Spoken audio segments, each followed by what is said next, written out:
Arg, and now it's time for How to Be a Pirate, coming from Dead Skull's pub. Greetings, me mateys. Black Dog Bill, some call me. But only when they're drunk, because my real name is Howard. And I'm here to teach you how to be a pirate. Isn't that right, boys? They love me. Today, we're going to be looking at swords. Now, it's good for a pirate to have a sword, especially one made of such fine material. Look at that. The finest steel Toys R Us can buy. Sure, it's not made out of the finest stuff, and you don't really want to wiggle it back and forth, because you don't want to do that. But it is a sword nonetheless. Isn't that right, Nancy? Blow me, you blowhard. Ah, you whore. I'm not kidding either. Whenever somebody says they or she blows, they all look in her direction. And they're not looking for Moby Dick.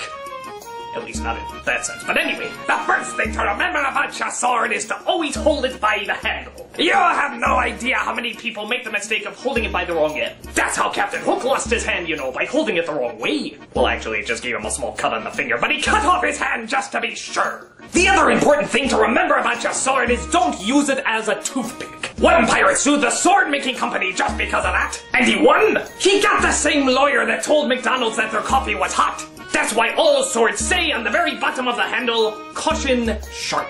This one doesn't have it because, well, yeah. Another important thing to remember about your sword is where to stick it.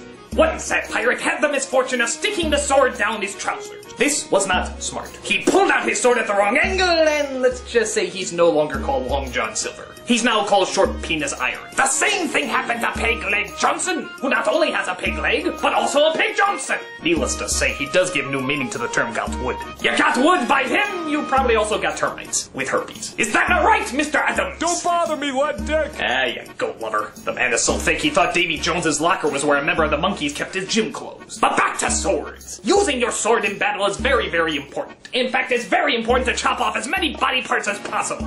I once cut off a man's arm using this. Though, of course, he was already dead and it took several hours. But, of course, as the ancient Zen philosophers said, you only have a sword so you hope never to use it. That's why we have guns. This will not work very well against a gun. For as the old saying goes, he who lives by the sword dies by the sword. Unless the other person has a gun, in which case you will die by a gun. In fact, to hell with that sword, you should probably get yourself a gun. It's like a sword, except it can kill a guy way over there. Isn't that right, Hamster McGee? Told you never to speak to me. Ah, you drunk. Man is such an alcoholic that when somebody asked what day it was, he said 7. Ah, they all act like they hate me, but in reality they love me. Because I know the stories of Bloodbeard Joe. Bloodbeard Joe? Shall I tell you about Bloodbeard Joe, the finest pirate who ever sailed? They say that when God created the earth, he asked Bloodbeard Joe if it was okay first. They say the only woman to say no to Bloodbeard Joe was in a coma. And when she woke, she committed suicide just to teach herself a lesson. They say that Bloodbeard Joe fought off an entire army of pirates with his toenail clipper. And those weren't even invented yet. In fact, he invented the toenail clipper. They say that whenever somebody sneezes in heaven, that God always says, Bloodbeard Joe bless you. They say that 5 out of the 7 seas were made by Bloodbeard Joe from the tears of the women he turned down for a second night stand. They say that one of the men who crossed Bloodbeard Joe got messed up so badly that his own mirror had to give him a refund.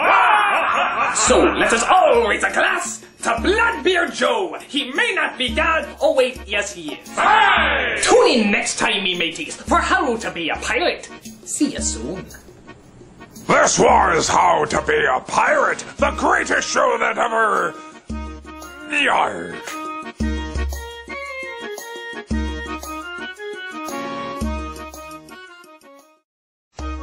Yarg, me mateys! It's true that stories about Bloodbeard Joe get around quite quickly. So if you've heard some stories about Bloodbeard Joe that displays his awesomeness, send it to this address. A pirate that awesome deserves so many comparisons. Submit it now and maybe you'll be in the next episode.